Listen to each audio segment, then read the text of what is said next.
बिस्मिल्लाहिर्रहमानिर्रहीम। आज 29 मार्च 2026 है।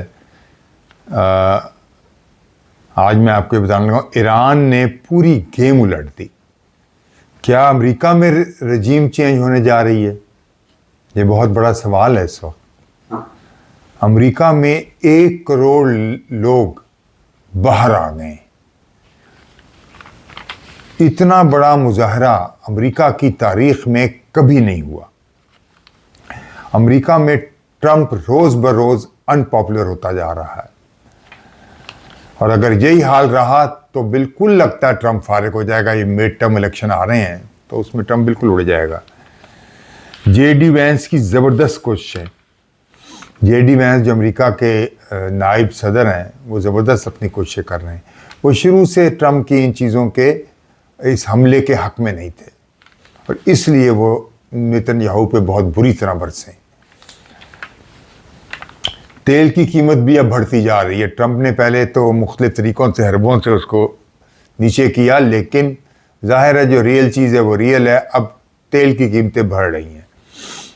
अमेरिका में हर सतह पे बेचैनी, चाहे वो ऑफिशियल उसके हों, चाहे वो उसके फ़ौजी हों, जर्नल हों, अवाम हो, सब जगह बेचैनी आ गई है।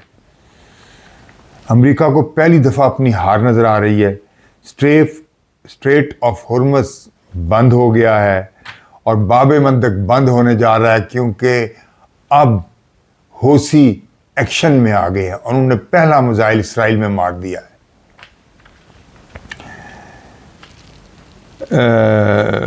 और मिडिल ईस्ट से लगता है अमेरिका का मुकम्मल सफाया होने जा रहा है। और मिडिल ईस्ट में आप ये जानें कि वहाँ पे अभी अमेरिका को बहुत नुकसान हुआ है। अमेरिका के मज़ीद रिफ्यूलिंग जहाज़ हैं वो तबाह हो गए हैं और एक अमेरिका का ज़बरदस्त जहाज़ जो शायद 60 मेरा ख्याल है $1 बिलियन का है, जो अवैक्स टाइप होता है और जो सारी डायरेक्शन देता है और सब जासूसियाँ करता है, सब बताता है कहाँ क्या है, कहाँ क्या है, किधर क्या करना है, किधर क्या करना है। वो बड़ा ही ज़बरदस्त जहाज़ है, वो भी तबाह हो गया। और ये सब कुछ कहाँ हुआ? ये सऊदी अरब के प्रिंस सुल्तान एयरबेस के ऊपर हुआ। और ट्रंप की मोहम्मद बिन सलमान को जो बकवास की है, उससे आलम इस्लाम में बहुत और बुरा ट्रंप ने अपना इमेज बना दिया और गल्फ की कंट्रियां तो और ख़ास तौर पे बहुत मुखालिफ हो जाएंगी इस ट्रंप की घटिया गुफ्तगू के बाद।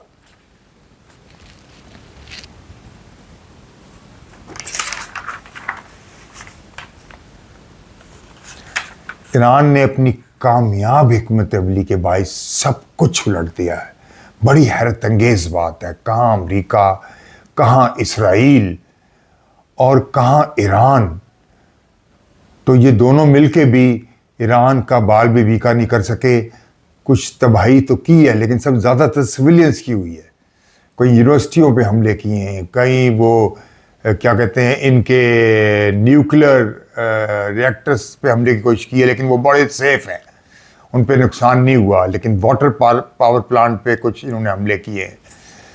तो ये इस तरह की हरकतें कर रहे हैं। पहले तो ये इसराइली करता था, अब अमेरिका भी यही हरकतें कर रहा है, क्योंकि लगता है कि सब कुछ उनके कंट्रोल से बाहर हो गया है।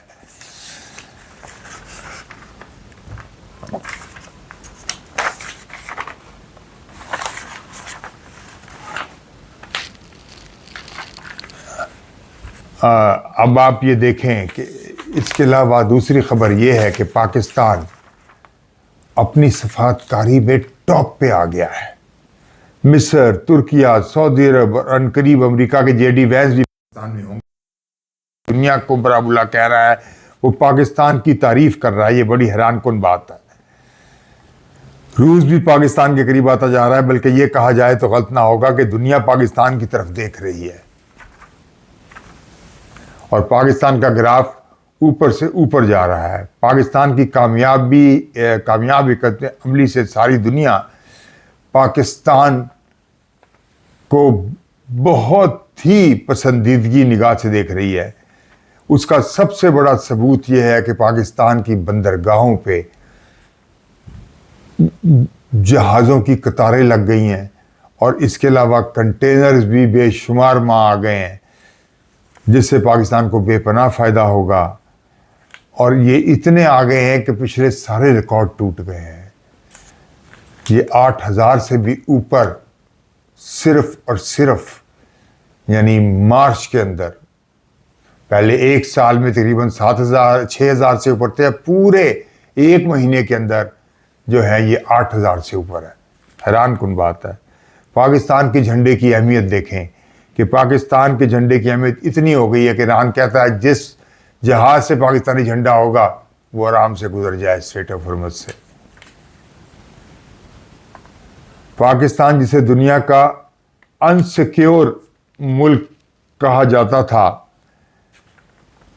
वो अब सिक्योर से सिक्योर होता जा रहा है। हैरान कुन बात है।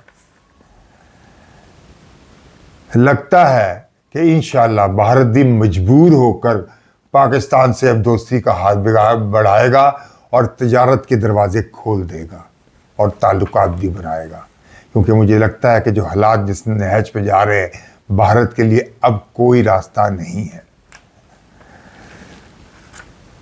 और अगर भारत ने ये ना किया तो भारत में ऐसी तबाही आएगी और इकोनॉमिकली तौर पे इतना बर्बाद होगा कि कुछ करने की ज़रूरत नहीं होगी और भारत तबाह हो जाएगा।